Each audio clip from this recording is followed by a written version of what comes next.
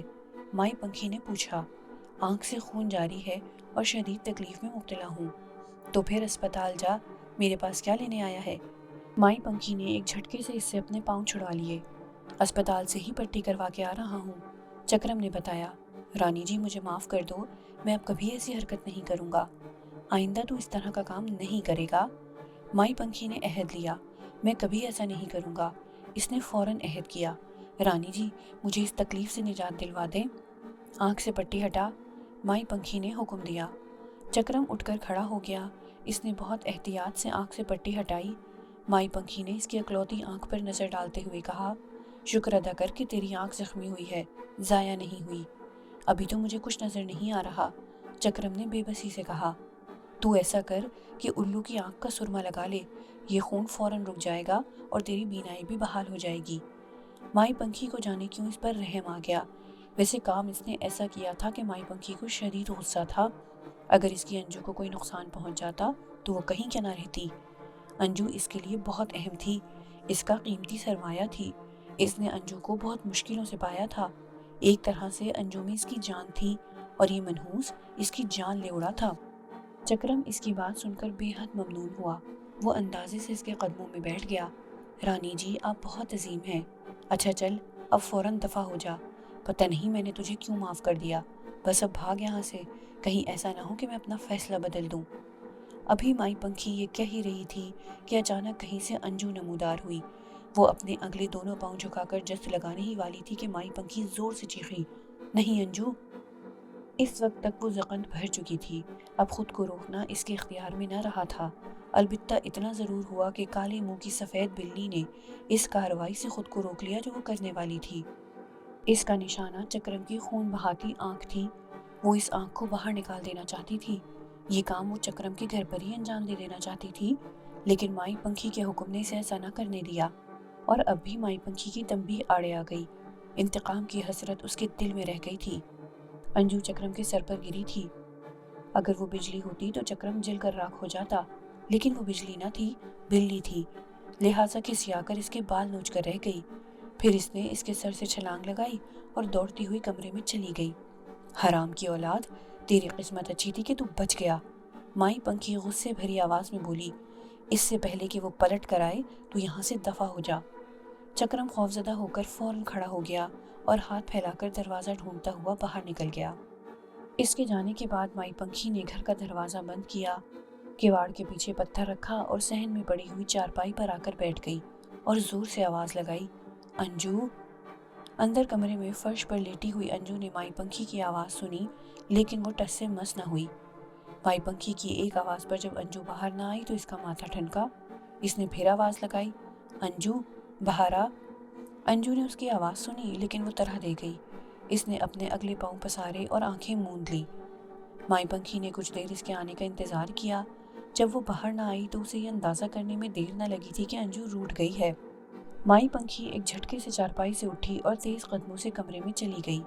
اس کمرے میں ایک بیڈ پڑا تھا، ایک لوہے کی الماری تھی، اس کے علاوہ کچھ نہ تھا۔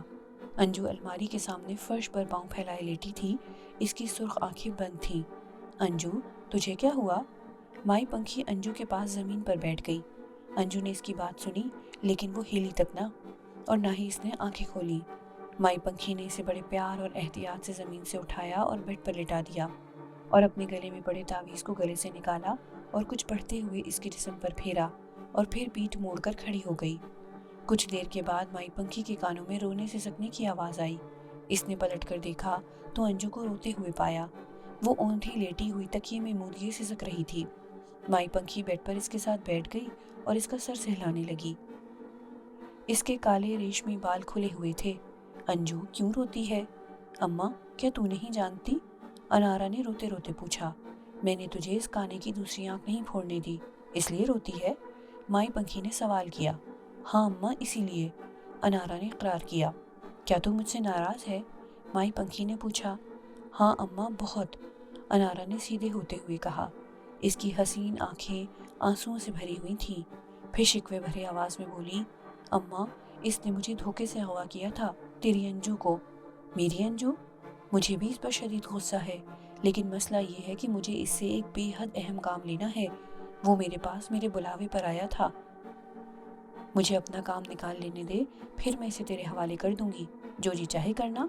مائی پنکھی نے اسے تسلی دیتے ہوئے کہا۔ آخر ایسا کیا کام ہے کہ تو اس کی محتاج ہے؟ انارا اٹھ کر بیٹھ گئی۔